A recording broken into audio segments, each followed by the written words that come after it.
All right, my friends, so I'm driving down to the state of Georgia Farmers Market in South Atlanta. So this will be fun checking this out. I've never been here. It's open 24/7, mostly for wholesalers. I'm just going to go down there and check it out. There's a retail shop there, and I'm very much looking forward to that. So this will be fun. But very interesting. I was just watching my man David Hoffman. I tell you, I love David Hoffman. I would love to meet that guy because he's fantastic. So he's been a videographer for, hell man, 50 years, something like that. And I've watched this video before about how Americans felt about money from 1994.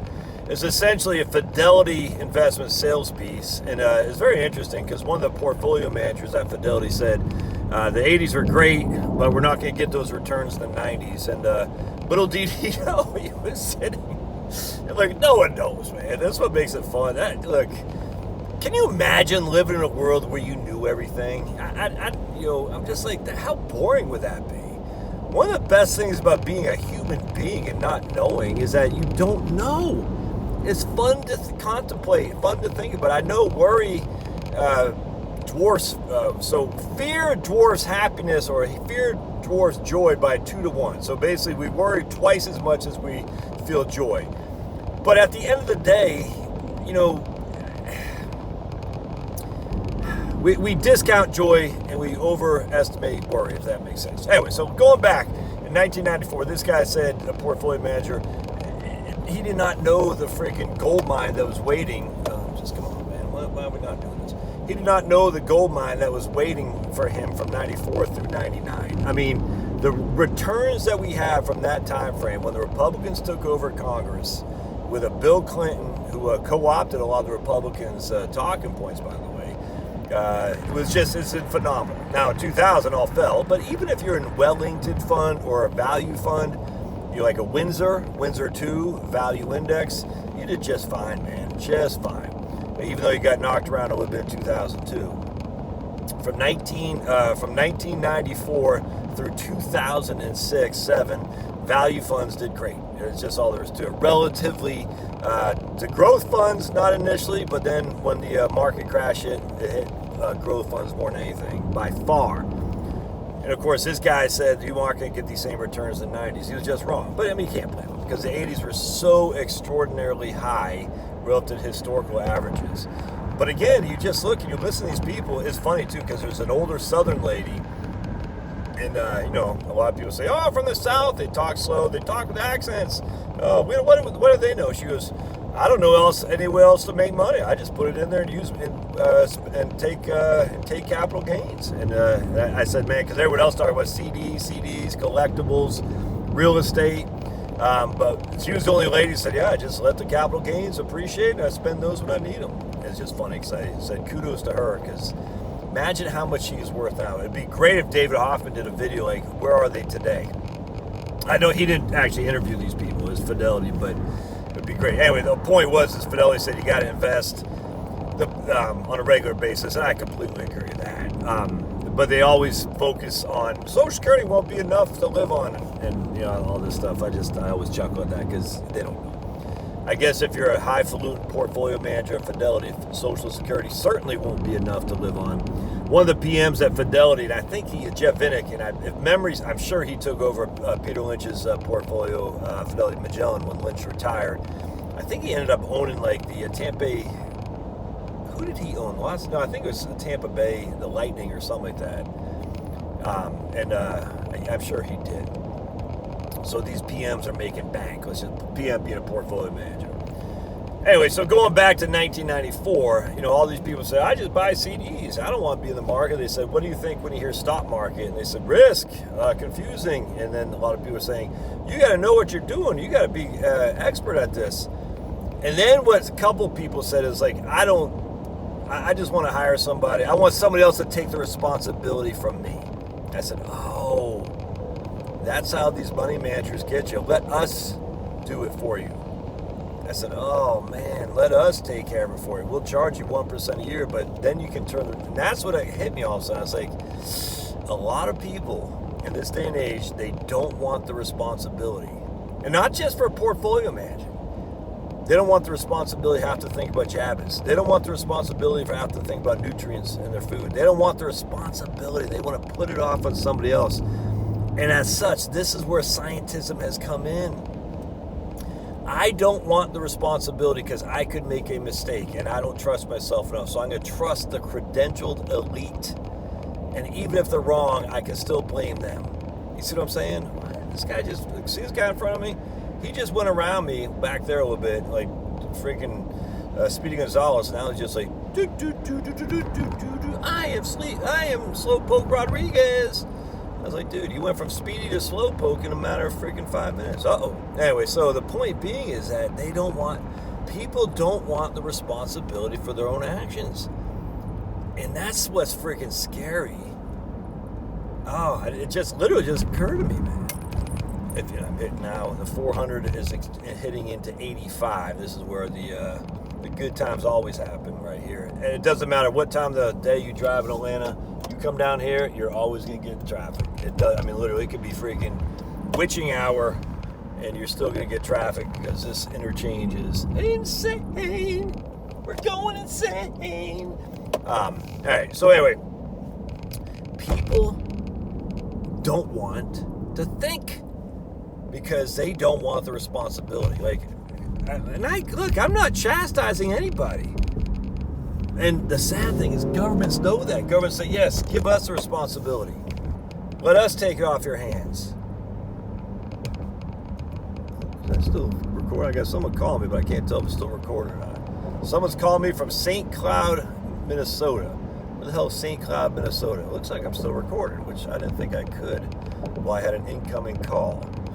I just can't tell if I'm still recording or not. Yeah, it looks like I am. Sweet. Where is St. Cloud, Minnesota? Anyway, I don't answer my phone, by the way, folks. I don't.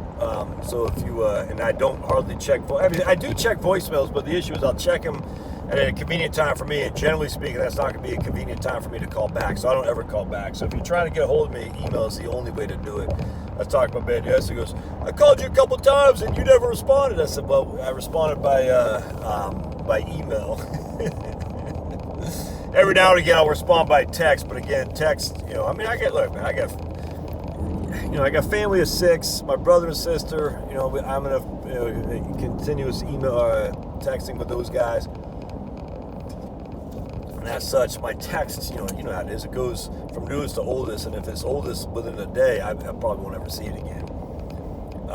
Anyway, so the issue is not taking responsibility. That's why we want the credentialed elite. That's why we trust the CDC, and the NIH, and the FDA, and the Department of Justice, and the Department of Defense. That's why we trust the USDA, your local professor of the Ansel keys of nutrients and stuff.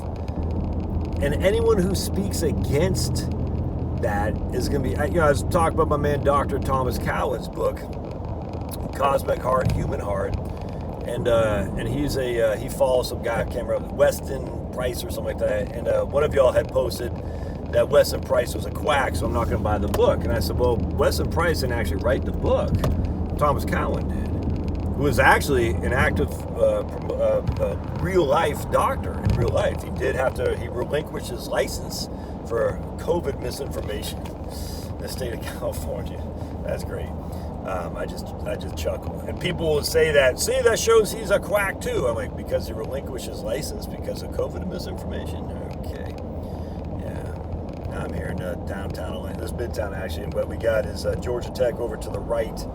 By the way, I'm gonna get a better thing, so when I do my drives through the best places to live, I'll have a better way to you can visualize the waves around, other than what I'm doing here on I'm not even on the land, I'm on the portrait view of the phone. Put it on landscape, and I can't put it on landscape, or else see another accent. Always accents and crazy. Anyway, so anytime that someone challenges the status quo, there's a cop. Georgia Tech police right there. The policeman is on the premises. What is he doing in here? Run, Joe. I remember that's Chuck Brown and the Soul Searchers, my friends. Chuck Brown and the Soul Searchers. Run, Joe. So my dad, when I was living in Maine, poor white kid in Maine. My dad was in D.C. He came back to try to recruit me to move in with him. Not try to recruit me, basically to get me to move in with him because my mom was kicking me out. So basically, I had the summertime to stay in Maine, and my dad had brought up an LP called Go-Go Crankin'. In D.C., there's a music, I'm sure it's still around, called Go-Go. And, I'm a poor white kid from Maine, man. You know what I'm saying? I'd never been to D.C. I don't know the first thing about it. My dad's like, yeah, he brought this thing called Go-Go Crankin'. And this one is the album Paint the White House Black is pretty funny. And then the Chuck Brown Soul Searchers was on there. And Go-Go's a great music. It's like, it's kind of like hip-hop in some regard, but it's a lot of guitars and bass and lots of percussion. I enjoy that immensely, actually. I love the percussion, but with a bass, not the bassline thumps, not like rap music does, but it's musical. I tell you, man, bring back the old black musicians from the 60s and 70s. Some of the most insane music you've heard. Oh, jeez Louise. I still can't get over the fact that Aretha Franklin, in a block of Detroit, there's all these people from Motown who lived like in a block to 2 blocks around, just one block of Detroit. I'm like, tell me it's not something in the water where those guys live, because it's nuts, man. How many freaking insane talent like this 2 block. Can you imagine living back then in that area? I mean, I'm sure there's no whites there, but still, can you imagine even just being a black observing the talent that was coming through that area of Detroit in like 1 to 2 blocks? Oh my goodness, it must have been freaking awesome. Of course, they all got snaked by the record companies. It's my understanding. Can't confirm that, so don't sue me. All right, so anyway, the issue is that anytime you go against the grain, they're going to call you a quack. Anytime. I go against the grain, and I get people all the time, rah, rah, rah. And I say, look, okay, so if you're not being called a quack, that might be something you need to work on, because kind of like anytime you go against the grain in modern politics, you'd be called a racist, Nazi, homophobe. And you're like, if you're not being called a racist, Nazi, homophobe, then you're not doing enough to advance the cause of liberty. You know what I'm saying? Like the idea that the University of Nebraska mascot was a white supremacist for having the OK symbol. I mean, this stuff is just stupid, man. So if you're not being called that, then you're not trying hard. You're not doing enough to advance the cause of liberty. That's just all there is to it. Because anything and everything now is that. So anything and everything that goes against the mandatory set of rules makes you a freaking a quack. And so I want more quacks. I want to read more quacks, because like, look, quackery now has a badge of honor to me, given what we just went through. All right, I gotta find out where I'm going here. So there's the old right onto my left. I guess you guys can't see it now, but it's the old Camden Yards, Braves Park. What the hell they call that?